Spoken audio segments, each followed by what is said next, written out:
Thank you guys so much for tuning in for another episode of Just Call Me Bridget podcast.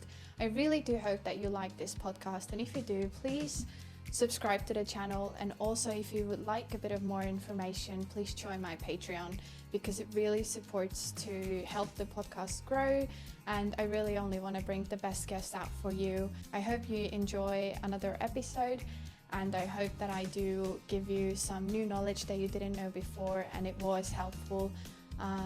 This is all why I do this. I started this podcast just to help all the visa holders out in Australia because I didn't have enough information when I started, and I really want to make this experience a lot better for you than it was for me, that you can just come to this podcast and you'll get everything you need to know to succeed in Australia. Thank you.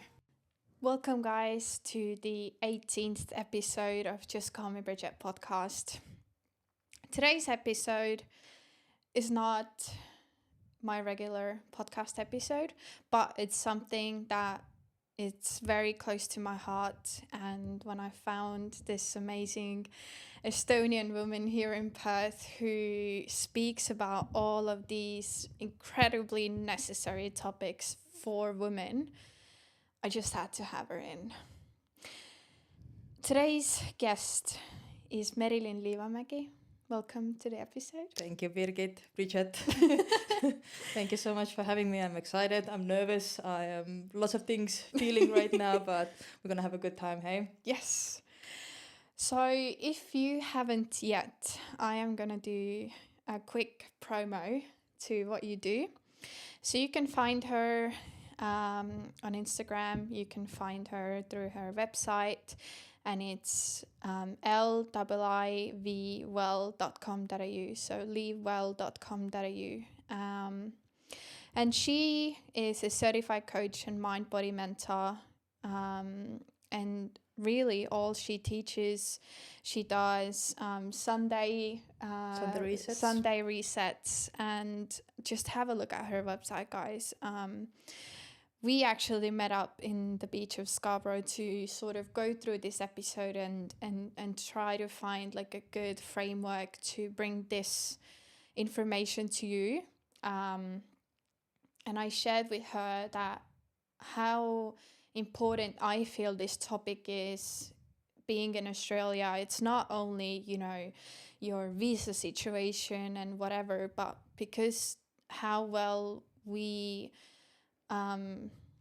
connect with ourselves and how we change when being overseas, how good our relationships are within, you know, ourselves, our family, our partners. It just changes everything. Life is full of changes. Life happens all the time, and it's important to understand or acknowledge how much we can rely on yourself and move through all the changes without losing our true self and authenticity. Yeah.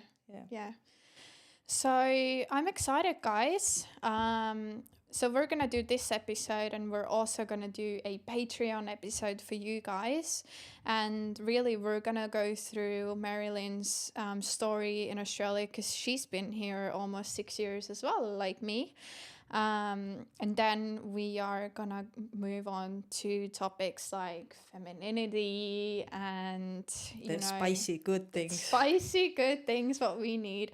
I honestly am so excited because I feel like, because I was writing questions for her in like 2 weeks, and I kept adding questions in there, and the questions may be like from different points of my own pains, especially being, you know, viewed as the stronger female or the leading female, and you know, working in male dominated industries, and always having to, you know, in Australia you're away from your family, you're moving into these relationships here. And, you know, I think you have to be strong. You have to lead. If you want to survive this wilderness, you have to be those things in order to keep yourself safe. Yeah. These are mandatory, necessary things. Yeah. So I'm excited to have you here. Hopefully, you know, we can all, you know, as women learn so much in here, how to, you know, cope with our stress, how to find our softness and calmness in this crazy world. And also for males, if you're thinking right now, this isn't the episode for me, you're so wrong. You are so wrong. It is for you as well. Yeah. So keep listening. And yeah, I mean, let's start off. So do you want to just do like a nice little intro to your Australian journey and how you even like came to the conclusion to even come here? Well, first I want to say thank you for the introduction. You got me blushed, and I'm really trying to let the compliments in, and it feels good. Thank you. I'm honored to be here and share the space with you. I've been in Australia 6 years, like you said. I came here when I was 20. I just got 23, and I came here. Started in Melbourne. I came here €1,000 and a credit card. No. That's it. I didn't have driver's license. I couldn't get a car. I found my first job quickly, 2 weeks in hospitality. And then I came over to WA right before the big COVID hit. And was one of the shocking times. Like, this was the first shock. Like, okay, sink or swim. What are you going to do? For me, sinking was going back home. You know, I did not want to go. I was not ready to go home. I came here to experience the life as its fullest. Like, that was my goal. And I was in a hostel, living in a hostel at that point in CBD. And I came over maybe around $1,000 as well. And I remember calculating in my head, okay, rent is $200 per week. That gives me around 4 weeks to stay, plus breakfast was free, so I can eat cereal every morning. I'll be fine 4 weeks, you know? And I remember everybody was panicking around me, packing bags, going home. I called my mom, what am I supposed to do? I didn't even have money for the flight back home, you know? Like, what am I supposed to do? My mom is always like, do whatever you need to do. I'll be here, whatever you decide to do. So... Thank you for mom for being supportive and really nice to me. She would have given me money to come home. She would have supported me when I wanted to stay. So I stayed. Best part of the hostel life. Hectic, but it was fun times. What was the question? So yeah, I mean, like, what were your first expressions in Australia? Like, yeah. First shock was who am I in English? You know, I felt like I consider myself a really funny person, and when I tried to translate my thought process in English, it wasn't what I said, you know, like the thought, it wasn't, I didn't know how to express myself. And that was a bigger shock, like, okay, how can I express myself freely and the way I want and the way that English talking people can understand me. So that was the biggest one. But what I loved the most was nobody knew me. I can be whoever I want to be. I can do whatever I want to be. Nobody knows me. So I went wild.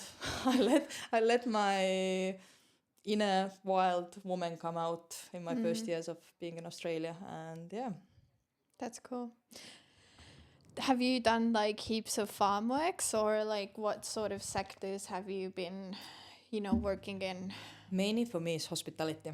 I love hospitality work, and every once in a while I miss it a lot. I miss the vibe, I miss the people. I love fine dining. I can keep talking about wines and good food. So for me, Australia, fine dining has been the most work I've done. Melbourne was really good tips. So if you want hospitality work to do in Australia, I recommend Melbourne. And then farm work wise, in total of 6 years, me being in Australia, I've done farm work maybe 4 months in total. Oh, really? Yes. So for the first 3 months, I found an amazing family who had orange orchid. So they grew oranges and mandarins.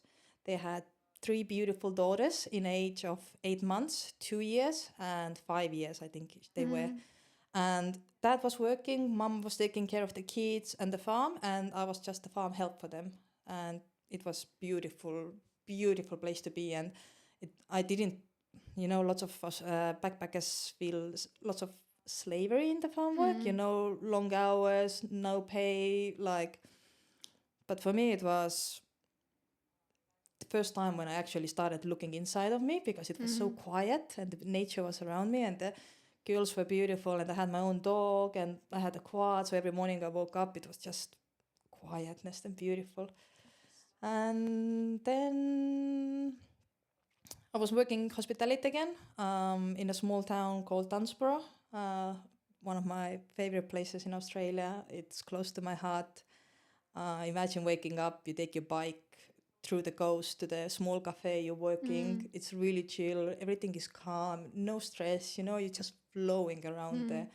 And that's my working experience. And now last 4 years I've been doing corporate mining, HR, recruitment, admin, and last corporate job was engineering team lead.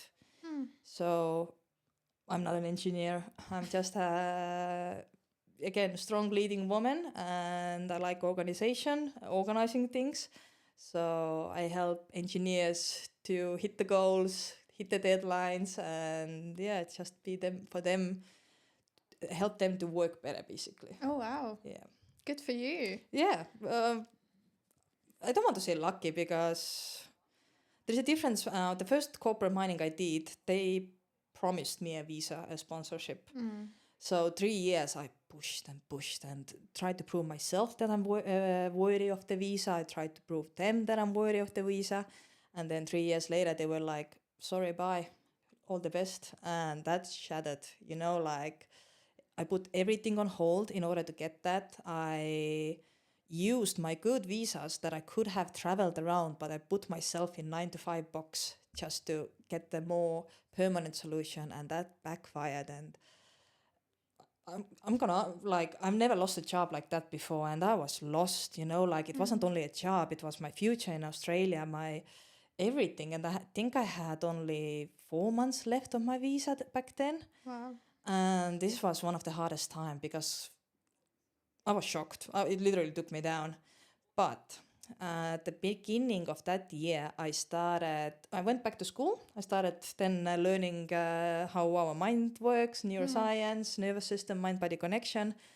And when that firing happened, I was like, oh, this is opportunity for me. This is not a setback. This is a opportunity. It had to happen in order for me to have the final push of making my own business, trying to understand what's my purpose other than working 9-to-5 and being the corporate lady. So now looking back, best thing that ever happened. Yeah, so you sort of had to have that room opening up for yourself to finally... But I fought a lot against it. I was like, oh, this is unfair. Why this happens to me? All the things you can say and be the victim of the situation happened. But it wasn't long until I realized, like, what am I doing? This is not me, like why I don't use the skill set that I've experienced and learned right now for myself. And it was a push I needed to have. Yeah. Yeah. So now I'm coaching women. I'm loving it. It's a beautiful feeling of finding your purpose and having the courage to act on that purpose. So yeah, all the paths lead where you're supposed to be, I think. Yeah. Yeah. A little commercial break from this amazing podcast. I just wanted to shout out Pleasant Active products for you guys because I've been using them for the past few weeks and it's been absolutely amazing. I'm already seeing the changes that my hair goes through. So I've been using their shampoo, conditioner, and also their hair serum oils. It's absolutely amazing. I started using them because my hair used to be very long. It was really healthy and very thick and nice. But I just lost all of that when I moved to Australia because of working in the farming industry and also in FIFO. My hair is always exposed to very dusty environments, and also the water here is a lot harsher. Because I keep bleaching my hair as well, it's done its damage. But these products have really helped me to start my hair growth journey and really get my hair back to its healthy state. They use all of these amazing ingredients like placenta extract, keratin, liquid silk, glycerin to really nourish and strengthen your hair. I'm very excited to share with you my journey on how my hair will start growing back to life. And if you want to try out these products as well, please use a discount code which is the same as my Instagram username, so Birgit HVA. So it's like my name, Birgit Hyvä, but just skip the U in the middle. So let me know how you go if you do try out these products, and let's grow our hair long together.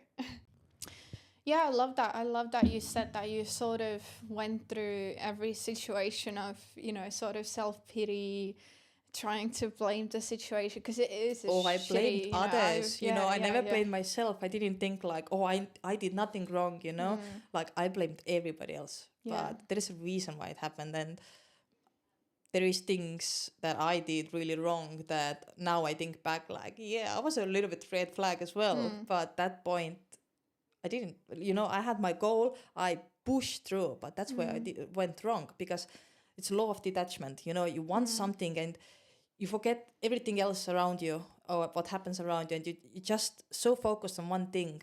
But life doesn't work like that. It starts pushing back. And now when you let go of the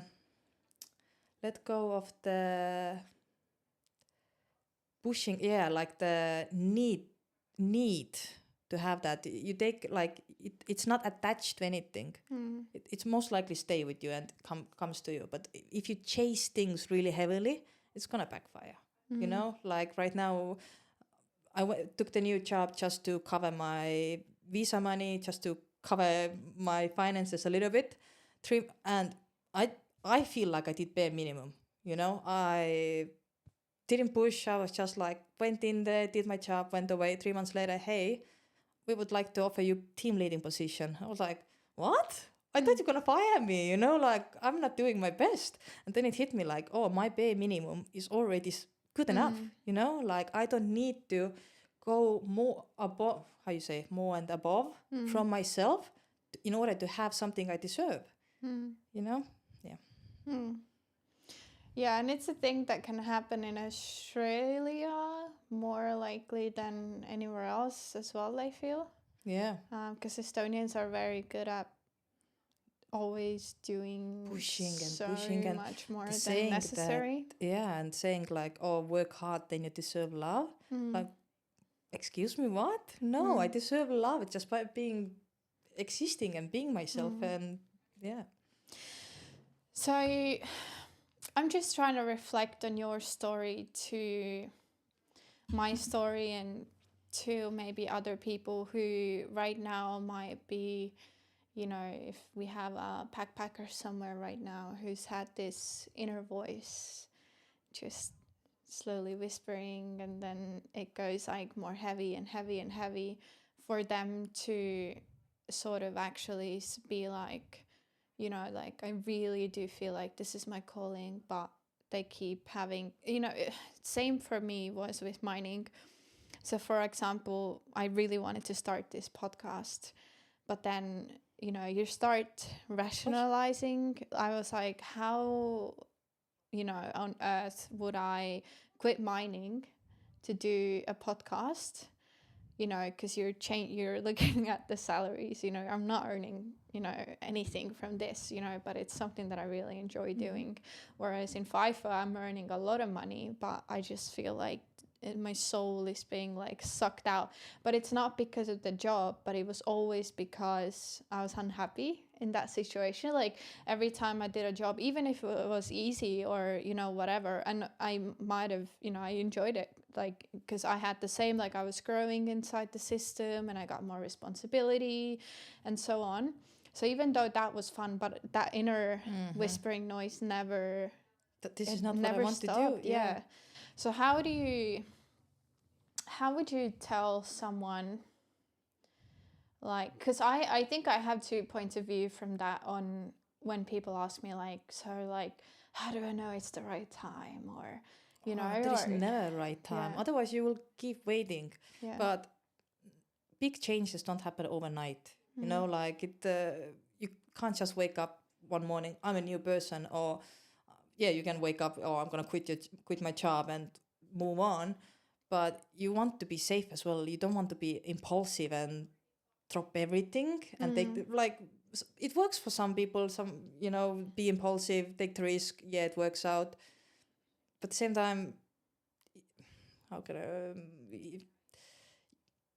I kind of like to be safe as well, you know, like think about the plan B, C, D, but you can do both. Yeah. Why not? Why you can't do both? Yeah. If it's something you really want, you know, you add extra half an hour a day for your thing that your soul wants to do.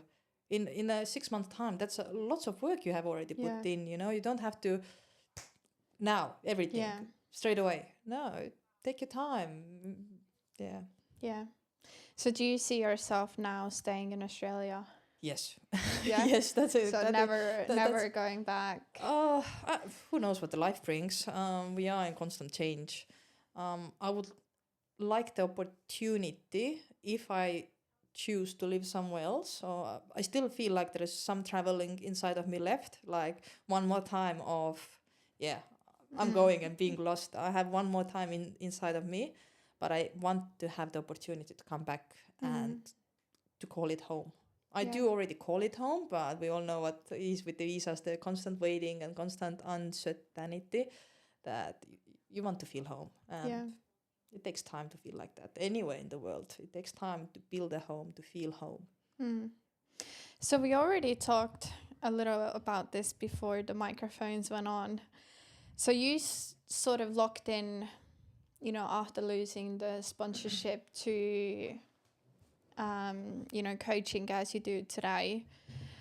Because a lot of people, you know, and for me as well, I'm always like, if I'm thinking about it, that means I'm already planning it and I'm already doing it. And, you know, I kept like postponing it because I wasn't ready to actually put myself out there and be like, this is what I want to do and this is what's inside of me and this is what I want to get out and so on. So how was that journey for you to actually, because it's a topic that I feel like so many people are quite critical about, because when you're talking about, you know, and it's so, it must be so hard because every person is so different. So like to be able to, you know, sort of see behind people's barriers of where they're coming from and what are their, you know, actual weakness points, not what they're saying. Yeah, no, 100%. So how was that journey for you, you know, to find your first client, to find that security to actually post it online and do your first videos publicly? And I would say when you start having those thoughts that you want to do something more and you start visualizing yourself in those situations, let's call it the manifestation. You know, you do the vision boards, you do all the thinking, but I'll take it back. So you do all the thinking, that's already okay, something is starting to generate inside of you.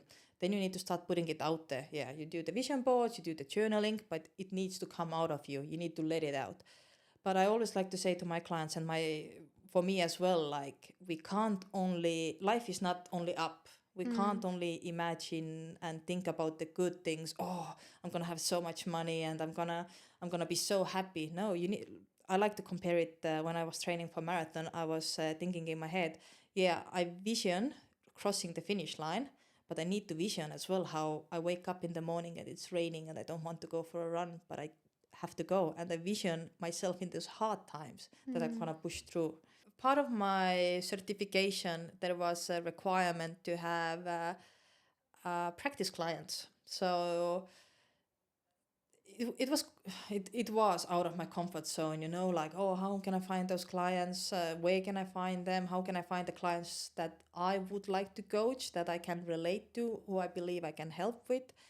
And I was just cold calling actually GPs around me. Hey, I'm doing that, because GPs know, you know, lots of people go to the doctor's appointment because they haven't worked out, they haven't eat healthy, they, you know, like, I'm talking about extreme situation, but if people already start with the main ways to take care of themselves, that would make GP life easy as well, and they wouldn't have to waste their time, you know, on a people who would just need somebody to a little bit push them to live. But you're talking about daily habits. That's the hardest thing to change. People always want the magic pill. Oh, they want the magic pill, or they want the bowl of consistency, determination, and they just want somebody to pour over them and they just absorb it. They don't. They want overnight fix. They don't want to do work, but choose your heart. That's what I'm saying. If you're happy being unhealthy and unsure and being stuck in between, oh, I want those things, but I'm not going to do anything about it, or you take the risk and put yourself out there, probably fail a couple times. You choose your heart. Have you ever had like a client situation where you just been like, I cannot help you? Oh, one of my first practice clients was 65 years old lady. She was amazing. She was beautiful soul, but it took me so off guard because like, oh, how can I relate to you? What can I teach to you? You know, I started second guess myself like, is there anything I can teach you? But it turned out such a wholesome relationship, you know, like we were talking about dating, we were talking about femininity, we were talking about self-love, you know. And I remember she told me like, I never thought that young girls like you are so self-aware, or like it's completely different kind of womanhood that women our age are living through. Oh, it was beautiful relationship. Oh, wow. Yeah. That's cool. But there was a couple times, I think she tested me as well, asking me questions that I don't have credibility to advise. You know, and it was good learning curve to stand my ground of what I can coach and what I can't. So she really pushed my boundaries as well and helped me to learn like, hey, this is not my place to tell you. Unfortunately, I can't help you with that. So it was good experience. So do you want to just go through for our listeners, because on your website you have 3 different sort of like stages of where a woman can be in their journey. So do you want to take them through those? So basically first tier is really self-paced. You know, I have developed amazing workbook that I think everybody, even if you feel a little bit lost in your life, it's basic. What's your values? What is your strengths? Write your younger version of yourself a letter. Write your mom a letter. What would you say in that letter? You know, it's a basic questions, but it just helps you understand like, okay, this is who I am. Oh, this is where I'm coming from. Oh, and there is lots of question about thought process, like how your mind works. What is the belief system that you currently living on? Is this belief system still deserving? You know, deserving the actions you want to take right now in your everyday life. So that includes 5 coaching calls, just to talk it through with somebody. You know, like you do all the work alone, but if you get it out of yourself, you know, you get little bit guidance on, okay, you realize something about yourself. Oh, I didn't know about what do I do with that information now? And then I walk in like, okay, let's talk it through. Let's see what it is. But it's important to understand, I'm not a therapist. I'm a coaching. I don't focus on the past. The past is really important on who we are right now. But my goal with my clients is push them towards future that they want, and that they are capable of being self-reliant, self-resilient. I can't keep holding hand of somebody and them, you know, next year. I think it's more important. Don't you reckon, like when we talk about therapy in total, and I'm currently reading Mel Robbins' book as well, and I think it's so important to focus more on the future and to focus more on who you are today and how you react today to new situations, rather than, because I think people use their past as, you know, that's just who I am and that's how I react, and I am shitty to you because my mom did that fucking 20 years ago. No one, you know, like no one fucking cares. If you're shitty to me today, you still haven't healed, and that's your work to be done, you know? So I think it's very important to really be like, you know, I can choose today. I'm not a broken person. Yeah. like I can choose every single day who I am and how to respond. Hey. Yeah, and it's important to have the goals as well, like what kind of person I want to become, and then start acting like that. But we are a whole, like everything we have experienced in this world is making who we are right now. Like, yeah, my mom was shit to me and it's always gonna be part of you. But again, yes, like you said, don't punish other people for that. Yeah. Don't punish yourself for that. What Yeah. lots of women do is they take it all in and they just want to be in a safe box, and there is a reason FYX why I'm like that, and they stay there. And yeah. Okay. So the second tier. Oh, second tier. I really think I have ADHD now. You came here thinking you were like now you're leaving Holy with a moly. diagnosis. Oh my god, that's bad. Oh, anyways, yeah, second tier. Second tier is with fortnightly. It's includes a lot more. It's what I say. It's always important to have some movement, sunshine, food, mindfulness. Something was there more, but I'm forgetting now. So training plan depending on where the person's physical capabilities and abilities are. So there is that. There is daily check-ins. There is weekly coaching session where we talk how your week went. Give you some new journaling prompts depending what the person is going through. So every client is really personalized. You know, I can give you some journaling prompts, but does it relate to you? Does it do anything for you right now? So that's where the personalization comes from. And there is different breathing exercises, and some energize you, some calm you down. So depending when person is with themselves right now, then that's the exercises I'm giving. And third tier is then weekly. The second one was fortnightly, and the third one is weekly. And that's where the personalized meditations come in. Like if you say like, oh, I'm having really hard time feeling lonely, I rewrite my meditation, re-record my meditations, that it's personalized, it's yours. Somebody hears you, somebody listens you.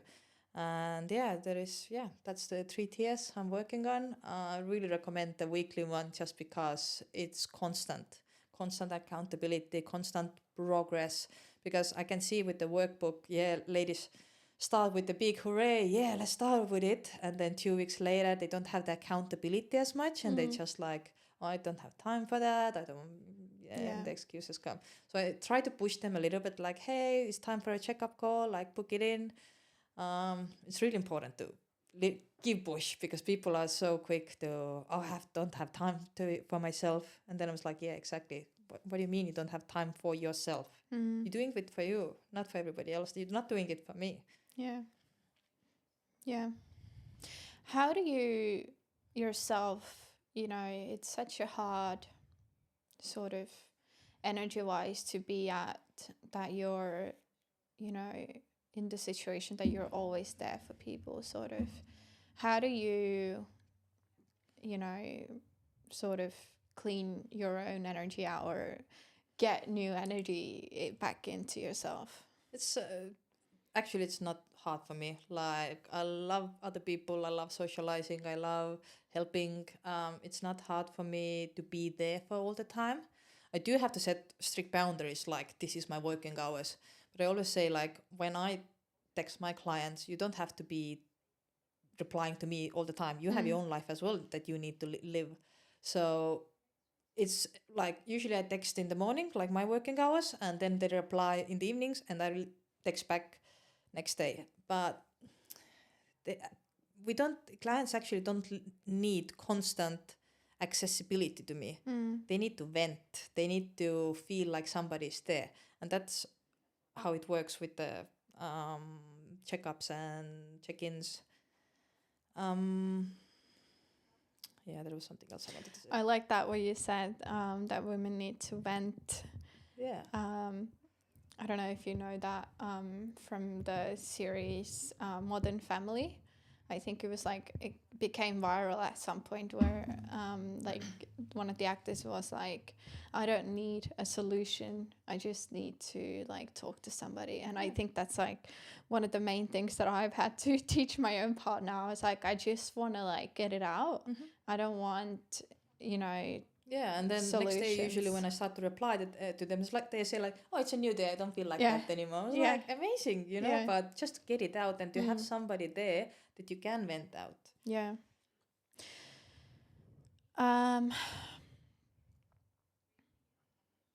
So I just wanted to talk to you, you know, I would like to deep dive into the whole, how to deep dive into femininity. And I think it's like it's like such a thrown round slang lately. And what I realized, which is, I'm so sad that I realized in such a late stage in my life, like I'm 26, I wish I would have known that or had the sort of role models for that in my earlier ages, so I wouldn't have to be so hard on myself on that. But I think the biggest realization that I've had lately was that I was always searching for myself to feel soft and calm and happy from outside, and I never realized that only like myself with my own thoughts, I can only create it. I was always putting subconsciously or consciously, like sort of like for my ex-partners or so, I would drain the relationship because I was always like, no, I can act this way and I can be in my energy when you are doing that for me, or when you respond like that, or when you do da da da da da. But it never came from me.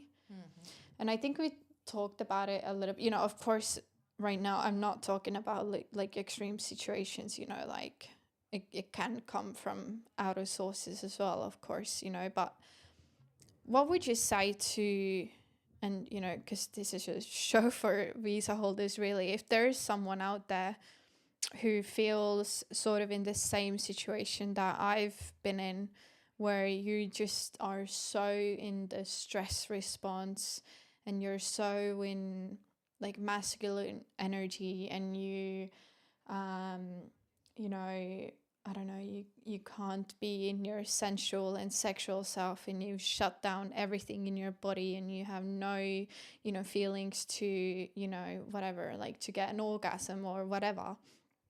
How do you start in daily steps to actually step out of it? We need to take lots of steps back from feeling sexual.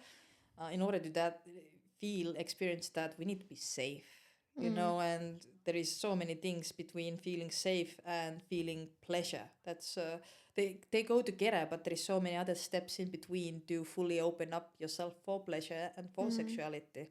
So first thing is feel safe. You need to feel safe with yourself. And that's like what you just said, that expecting others to make us feel safe. You can't rely on, you shouldn't rely on somebody else to make you feel in some types of way. Small daily actions that I would say, what I get lots of feedback on is when you brush your teeth in the morning or whatever you do, your hair, your makeup. First thing, I don't need to be fixed. That's what I've gotten some feedback back. Like, you look at yourself in the mirror, I don't need to be fixed. I'm beautiful. I am a healthy woman, you know, like start actually telling yourself the things that you would like to hear from somebody else. But so many women find it awkward to even stand in front of the mirror and look at themselves, you know. And that's when my question comes in. If you can't be safe with yourself, by yourself, looking yourself in the mirror, how can you ever actually believe and let in when other people give you compliments? Or is that how you actually receive your self-worth and value through other people? It's, start with looking yourself in the mirror. See who you are. Talk with yourself. I know it's cringe. When I first time started practicing, I was like, oh my God, how do I do that? It's so weird, you know?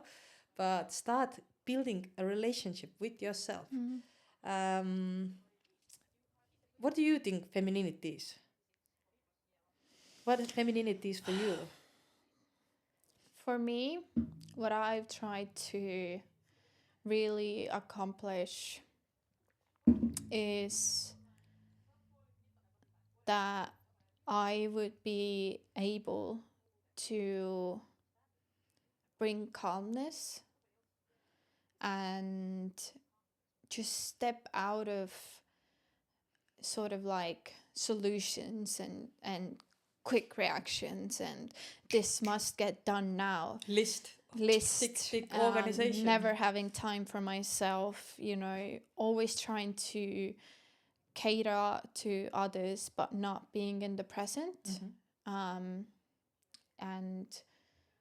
yeah, like I feel like and exactly I know where it's coming from, but I think like what you said, like safety is the first thing really. And yeah, I don't know, I've always been the sort of person who I want to give out everything that I have, but then I sort of I'm never able to fill my own cup. Do you know what I mean? Like I was always expecting my partners to like act a certain way, so then I can step into, being in, just sitting down and just, being in the moment. Like I was never able to do that. I was never really able to be there for people, without the solutions, without, having to say something, without having to try to fix everyone.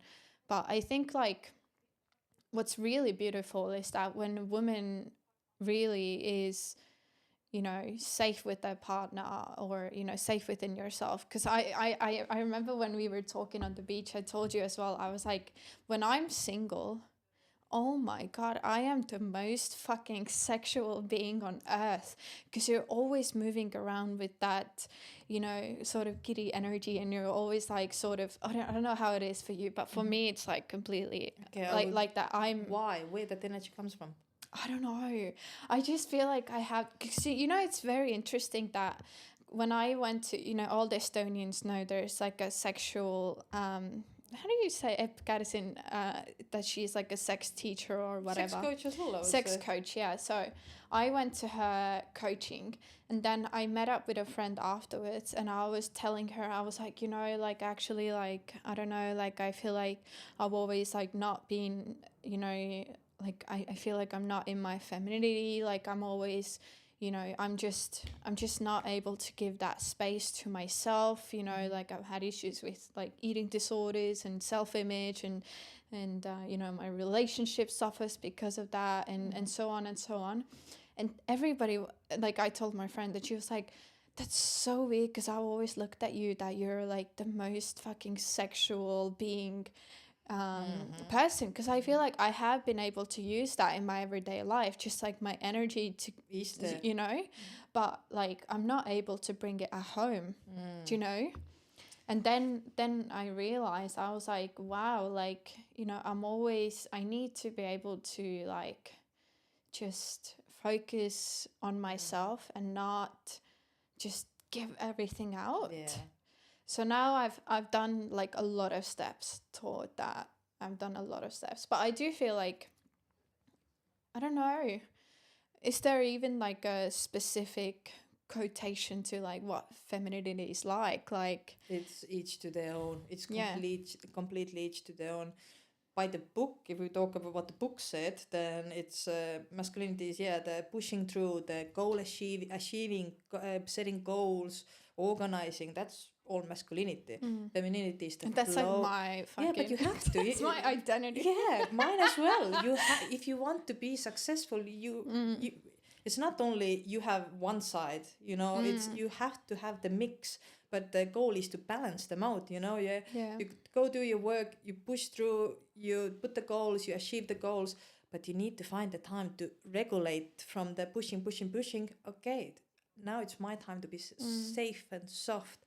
I'm the same. I smash through the doors. I'm like, I'm here, I'm gonna break the ice, I'm gonna do this, but if I'm safe, I'm the most softest and sweetheart person ever, and it's about the finding balance. Okay, you said you taking steps.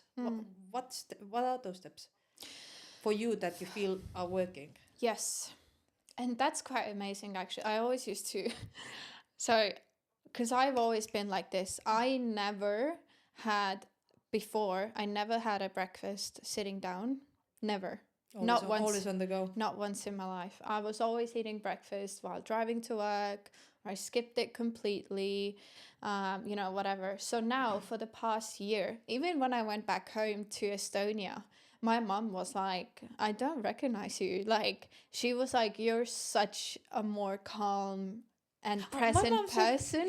And I was like, wow. Yeah, I think that's a little bit Australia as well, like we are grown up in hustle environment. You come here, I have time, it does changes. Yeah. I wanted to comment, you said before, like it's now recent years that you're discovering that, I've been pushing a lot. Yeah. This is frontal lobe developing. It's literally what it is. You hit the age. You hit the 25, 26. For me, it was, around 25, 26 as well, when it just suddenly it hit me. Wait, why have I lived like that? Yeah. Yeah. I think that's what it is. You start being more... When does it start for men? What's the next step, Like, some call it quarter life crisis, but I really think it's just part of getting wiser, older. You actually understand that you have to rely on yourself. Yeah. You can't, nobody else. So people can fill your cup, but you can't put the responsibility on them.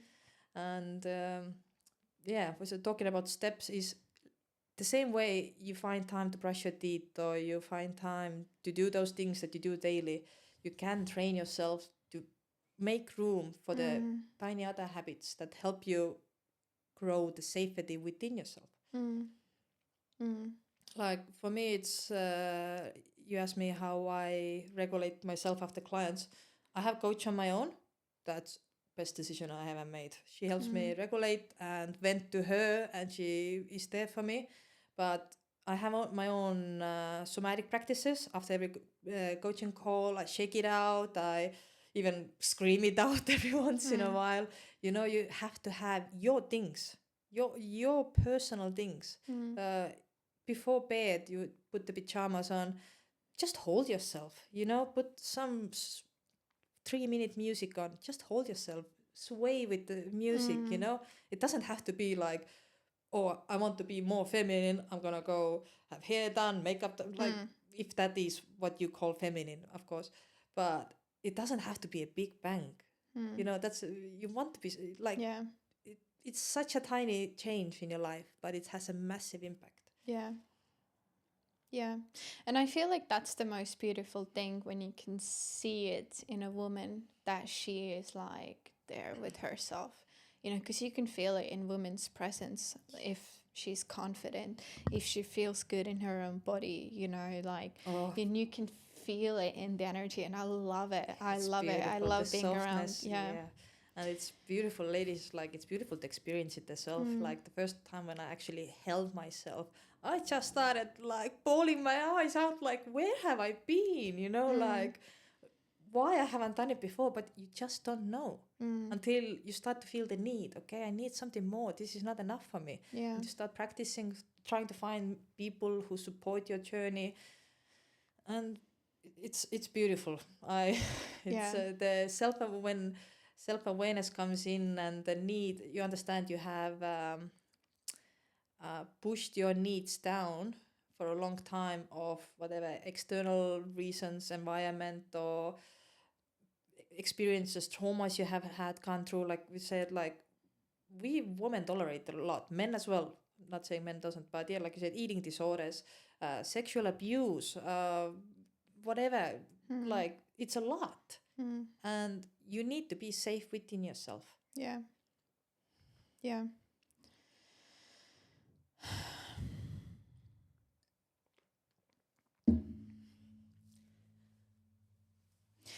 So talking about, there's a lot on Instagram, maybe on just my personal one. Your algorithm. But when we are sort of stuck still in like the fight or flight, and we've done whatever, we've done like a few steps, or we sort of know deep down how we would like to live our life and how we would like to respond and how we would like to be present. But every time it's so hard to change your like how you blast out in the moment of heat, really.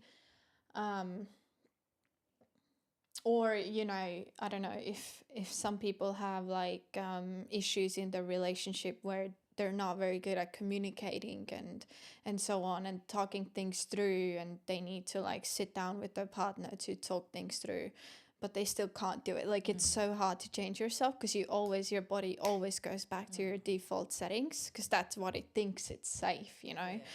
So what would you say, like, if someone is already taking those few steps, or if we're talking to someone right now who's been working at a farm 12 hours a day, they're the only woman on site, and they just feel like like they've lost everything that really makes them feel good and secure.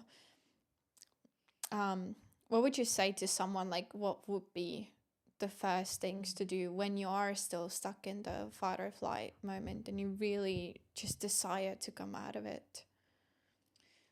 I would have a nice long call. I would call you and I said, girl, you're doing amazing. You're putting yourself out there. You're doing your best. Give yourself some credit. Give yourself a hug. Let yourself be. Like, I understand that, okay, maybe not, because I haven't long worked in a farm, long 12-hour shift, but I've seen people working and what happens with them, and I've heard the stories. Even if actually I've heard that, it's not much action in the 12-hour days, you driving tractor, you just 12 hours like this, there is nothing happening. Have your small tiny things that you do for yourself. This is a difficult question. Like, if I would imagine myself in that situation, I would have my strict routines that I know are for me, that are fulfilling me.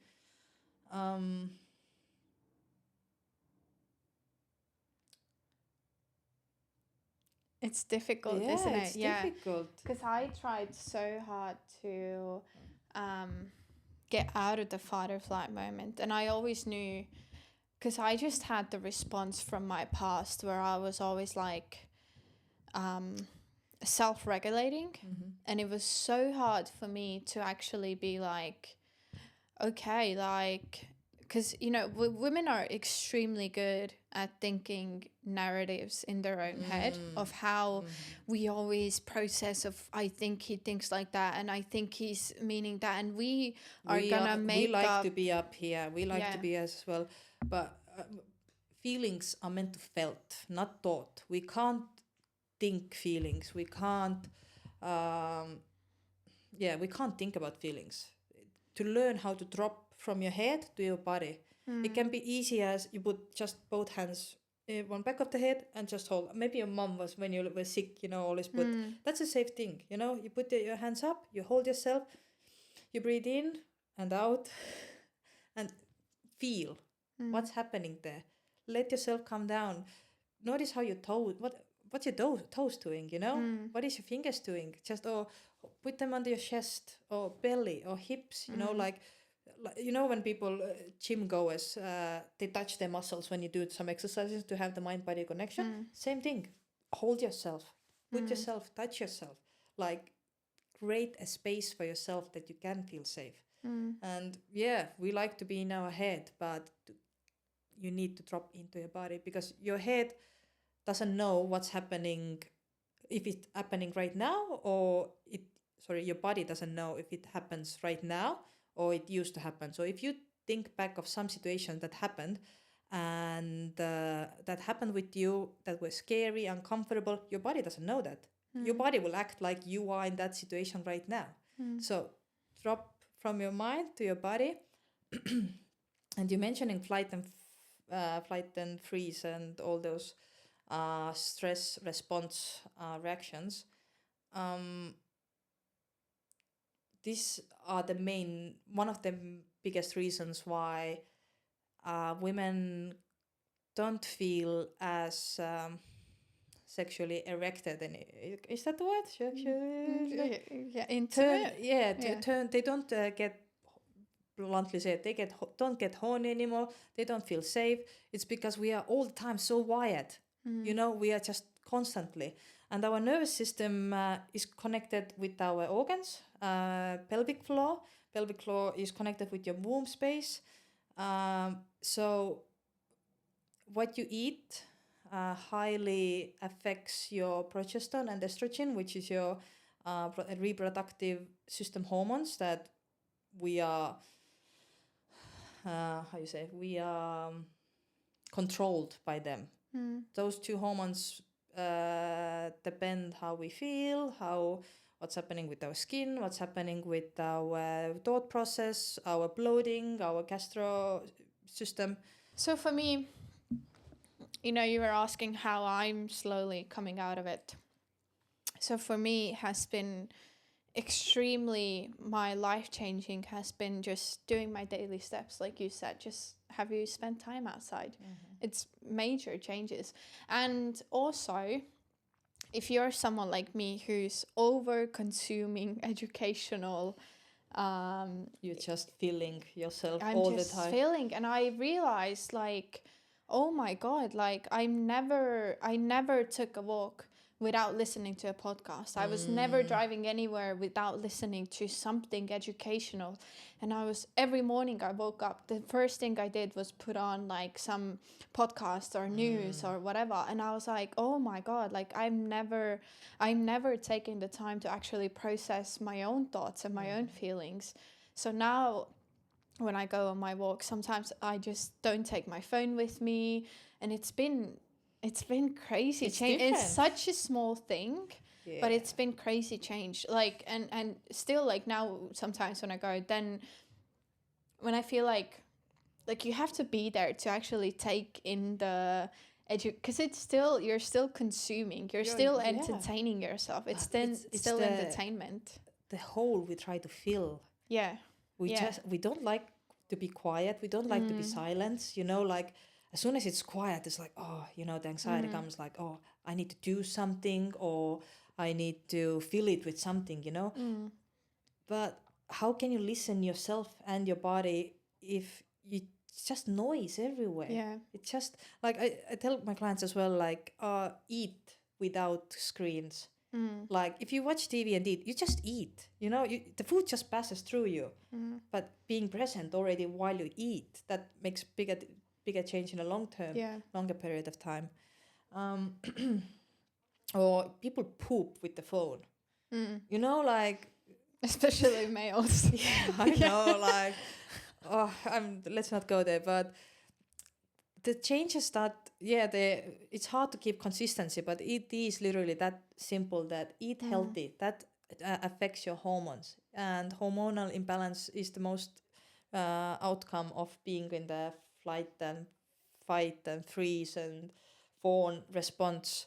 So learn to be uncomfortable with the silence. And again, when I told you about like, hold yourself, yes, it's weird, yes, it's uncomfortable, but that's the uncomfortability you need to learn, and you need to sit with it. And I love doing some detox weeks. First time I did, I smoked then, and I used to do full on or nothing kind of mindset. So I like my detox weeks. So when the first one I did, I smoked back then. So I didn't smoke. I took the TV off. I took the phone off. I took everything off. And 1 week, and I took work off as well. And I didn't meet up with my friends, and I literally sat and watched the wall. It was horrible. I could have climbed the walls, but it gets easier every time. Then you start drawing. You gotta start putting puzzles together. You start finding activities to keep yourself sane. At the same time, I should start my own business. I should try these outfits. You start finding things that your soul wants, that your heart wants. Because if you all the time consume all this energy and information, what do you want? How do you know who you are and what you like? Yeah. And I love that, you know, what you said as well about Australia, and what I feel it's such like one of the most beautiful things that happen when you move overseas is that you get a new chance of creating a brand new identity, because there's no one around you that will sort of be like, but I didn't know you like that. I didn't know you're, you know, into this. It's not that. Like, I came here and, I hate the quietness. Like, I moved somewhere, as soon as it got a little bit quiet, I'm like, yeah, time to go, you know. I hated the quietness. And every time the quietness little bit came, I was like, I don't like it. Like, all the things you try to escape from is coming to your face. No, avoid it. Let's go. I don't want to see it. And that's why I sit so much with myself, because I'm not scared of anymore. You know, like, first on, I'm not scared. Second of all, it's beautiful. It's amazing to be with myself. Yeah. And that's what I think traveling a little bit is. Yeah, you put yourself through stress, actually, you know, with all these new situations, uncomfortable things. But you don't come down from it. You know, you just keep going through the same cycles and cycles until, it hits one day, like, what have I been doing? Where am I? Yeah. Yeah, it's true. You're always chasing something, but you never really know. Like, it was the same for me. It was quite hard for me to, like you said, to actually sit with myself and actually listen to, like, but what is it that I want to do that isn't correlated with how much money am I going to make from this, and so on. Because I think we're always pushing our, you know, self-love, how we're dealing, how much we're exercising, everything with, but what do others think of me, you know, like, and so on. So I think it's quite beautiful. And I feel like it moves in stages. Like you said, when you're always, you know, at stage 1, you're always with other people, but then you have this inside voice, you know, telling you, and you feel that it's not right for you. And then you start doing some self-help or whatever, and then you're over consuming everything, and then you realize you're such a traumatized fucking little human being, and you feel like you're never gonna be able to fix yourself, and then you move on with these stages, I feel.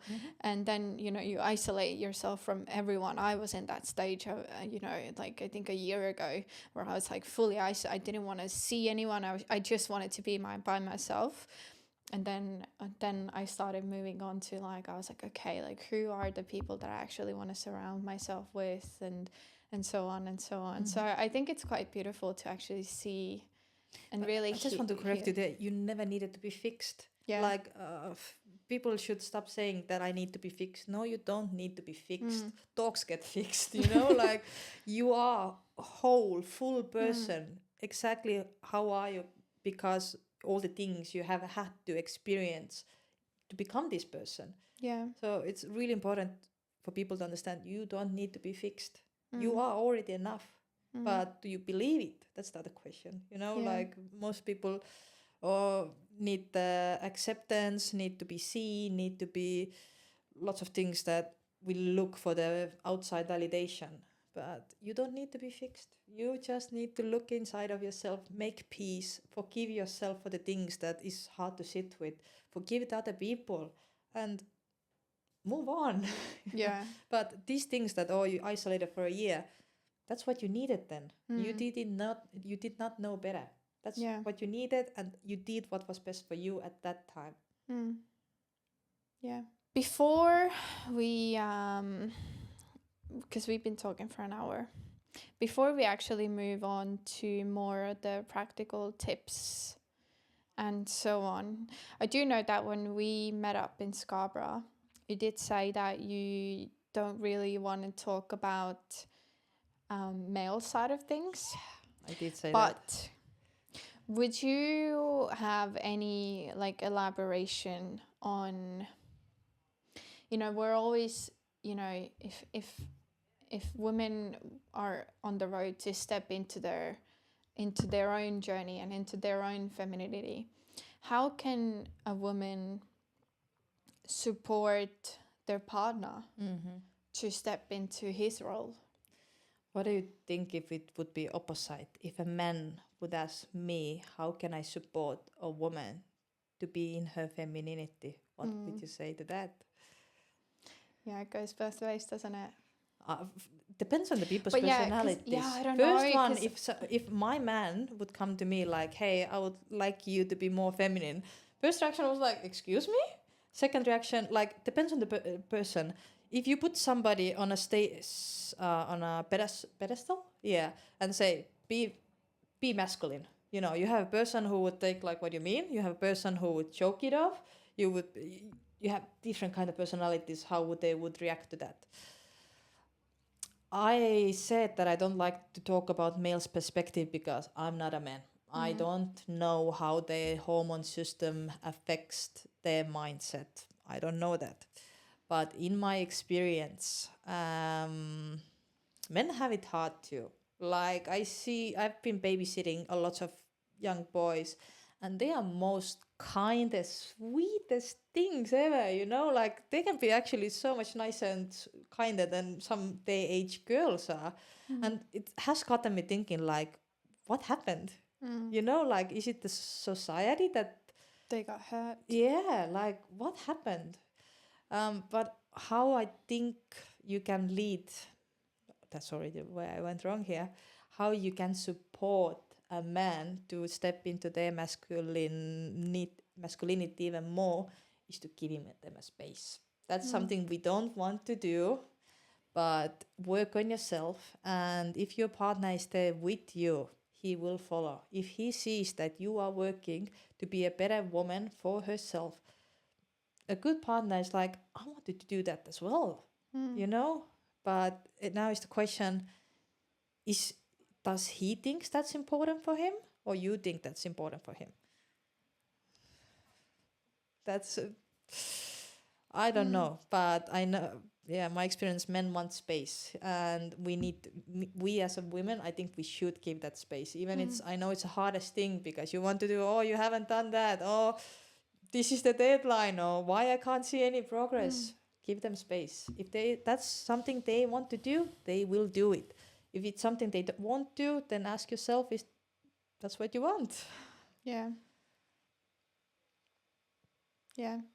But how can men support women? Do you believe the saying that, how was that saying? I think I saw it on Instagram or something. It was like that women are just projections of whatever the male gives them. So I think it was like a saying, if a woman is stressed out or is anxious, then it just means that women are projecting everything 3 times harder back to what they give. So it was sort of like from, the old times of like how relationship dynamics, why people are struggling with relationship and all of the like, whose role is what, sort of. It's because we're living in a completely different time, like like women are now also, full-time job doers, and now all the household tasks are not, most of the women have to carry those as well, and then they have to raise children on their own, and then and then the list goes on and on and on. So it's quite hard to even have that conversation, I think, with your partner, to be like, I think like this is where we are and this is where I would like to go to. But what would be like something that women, if they want to start the journey of, being in calmness and being able to, step down from the leadership role and just sit in the moment? I think how can males even like support that journey? I'm lots about me, meaning as before you even take that conversation to your partner, figure out what it is, what you want. Exactly what. I don't want to say men need a list, but men need to understand exactly, I feel good if you tut. You literally need to tell them exactly what you want. Not like, oh, I would like to feel more women. How men knows what women feel like, you know? You need to be really exact. What you need, why you need it, how he can give it to you. But if you can't figure it out yourself, what it is that you exactly need, how you can vocalize it to somebody else. Sorry. So, yeah, I would figure out what is it that you need to make feel wanted, needed, loved, cared, safe. But again, I say grow that space within yourself and then start expanding that to your partner. And I don't think relationships are 50-50 at all. It is 90-10, it's 80-10, depends on who goes through what some point. Sometimes for a month you can give 80, just you give, you know, and then it has to come reverse. And when you're having hard time, they will do that. But it's hard when you have been in a long-term relationship. It is hard to keep it spicy, keep it alive, keep it there. Life happens. Life is everyday. Life can become mundane, and it's good when you have somebody to figure out how to build it back up together. But you, in the partnership, you are still two different individual people as well. So you can do your work. He does his work, and try to put that work together, rather than in my opinion, that trying to figure out together first and then, you know, somehow somewhere goes misaligned. I really think it starts with ourselves. And if you want somebody to be better, I like anything you want from life, any goals you set, the 3 whys. Why do you want it to better? What's the reason behind them? Why? Like, rough example, I want to lose weight. Why? I want to feel more confident. Why? So people will notice and I would feel loved. Okay, what's the real goal behind it here? The same thing if we want something from our partners. Why do you want it? Is it something you lacking or something bothers you about your partner? You know, I don't like how that does, or how he does that. Why? Why does it bother you? Ask yourself 3 whys. Always give you a good answer and the actual explanation why you want something to change. Yeah.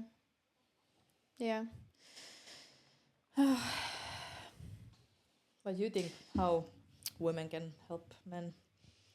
How women can support men? It's hard, isn't it? Like, I just see it like just happening like over and over and over again, like in relationships like around me as well, especially when people start having kids. I feel like the mental load on women is just something that we don't discuss enough. And that's not men's fault, yeah? Do you know what you said, like, make a list? I'm always like, it's like, I feel like, yes, men are not mind readers and they can't know what you want. Actually, I feel like there's so many more layers because I'm always trying to see it from different perspectives. So yes, I understand that you would like me to tell you. Second is like, in what space are you even, you know, there to receive it, or are you gonna see it as my attack to tell you that you're not worthy, you're not good enough, you're not doing, you know, it's like the approach has to be so right that you don't push him down the rabbit hole, because like women are so good at just crushing men down. Like, he could be the most masculine man, and we always but like we just this. trump him down so well. And that's what we talk on Scarborough Beach as well. I think that we give men a list, but for me, I would love that kind of feedback from a man, you know, like, hey, I would like if you would do that more, or if you would say that to me more. I was like, no worries. Like, thanks for telling me, you know, like, I would love to make you feel more loved. Like, all to have those questions, like, what I really recommend for women as well who want to a little bit make the relationship better. Every Sunday reset. My Sunday resets have different forms and possibilities how it can happen. But every Sunday you do a little audit. What went well this week? What well, like you take your individual and take your relationship? What went well for yourself, physically, mentally, psychologically? What went well? What could have you done better? What do you want? What do I want from next week? How can I make time for the tiny goals every day that support my big goal? And then go to relationship together. Hey, this made me feel really, really loved and nice and safe this week. This made me a little bit, I didn't understand what you meant. Hey, I'm really grateful for you doing this, and it just keeps the communication open, that it doesn't build up, when you have a list in your head that, all these things are wrong, and then you have one bad day, one bad word, and then months and months and months of things that you have held in yourself come out, and it just... And it's normally just something that, like, it wasn't that big at all. It wasn't. I think the relationship change for us really happened when I got him talking. I was like, I always do all the talking, and women are so good at making up narratives. We pressurize men, and we sort of play with them into situations so we can be like, to prove to ourselves to believe the narrative that we made up. Like, I think it's scientifically when it happens? proven. Do you notice when you are in that zone that you just... Yeah. What do you do then? It's so hard. It's definitely, I'm still working on that. Just... Yeah. Give yourself a small cue that as soon as you notice, done, move on. And the more you do it through, it just gets more common. So you really have to pull yourself out of it. But first thing is recognition. You fall into the whatever the brain is doing. Do you recognize you're in there? Because if you don't recognize, you can be sitting there hours and days, But as soon as you recognize it, snap out of it. Move the environment. Go somewhere else. Yeah, because we can't really trust all of our thoughts, can we? No. Our thoughts are like... we can trust our body. Our body will tell you a lot more about your health, your everything than your mind does. Yeah. Your mind could just keep going. Yeah. I've seen some men when we have those narratives and we try to explain those narratives to men, and sometimes I have gotten some looks myself that, is that actually what your mind does? Like, how do you come up with it? Like, how did you ended up full story on something that's tiny? But it's again coming out of your head, understanding, this is what's happening, and feel it in your body, and your body will tell you, like, what's the worst thing you happen? You actually feel it, you start being sad, you cry, and then what? Most likely you're over it, next thing. Let yourself feel, come out of your head, drop into your body, stretch, breathing techniques, calm your system, because when your system is calm, your healthy food is inside there, the good hormones come in, they will make you more calmer, open, safe. It's all system that works together. You can't have one without each other. It's full system. Yeah. Is there anything else that we haven't discussed today yet that you really feel like you would like to get it out there? I feel like this one has been chaotic of bits and pieces of everywhere. Bits and pieces of everywhere. What I would like to say, mind-body connection, ladies, that is one of the best techniques you can learn in your life that will stay with you for life. I think it should be taught in schools that feelings are meant to be felt, not taught. Your mind likes to be safe. It wants to keep you comfortable. It wants for you to be safe. Push the limits of your brain, of your mind. Push the limits. Be uncomfortable with your brain. Sit with the uncomfortable. You start listening actual things that your soul wants to do, your purpose. You start listening yourself. You want to be more orgasmic. Stop doing pleasure, but being pleasure. Stop performing and pleasing other people. Start pleasing yourself, what your soul needs, what your body needs. Because at the end of the day, it's your life. It's nobody can tell you how to live. You have to live with yourself. But have you built have you built body and mind and system that you want to be with, that you want to stay with. And then we can start building partnerships, relationships, go on. And as soon as you do the inner work, ask the question, why? Why do I want it? Why do I need the change? Why I want to be a new person? Start digging through, why do I want it? Is my goals aligned what I actually want from life? Yeah, that's my feel like my purpose. I wish I would have somebody there when I was going through the hard times. And yeah, I don't want no woman to be unable to look herself in the mirror or questioning their worth. Like you see young girls already being so hard on themselves. They are just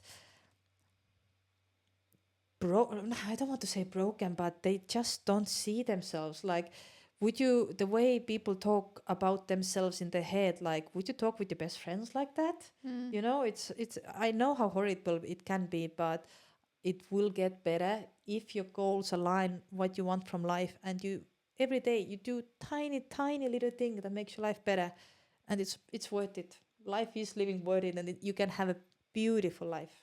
Yeah, that's I want to get out I there. think the key word that I think took out from that most is that it's literally your life. Like, if you've already come to Australia and, you know, whatever, like, I see so many backpackers staying with the partners just because they used to fit. You know, you're a new identity now. Like, some people are supposed to be in the past. And, you know, like, 100%.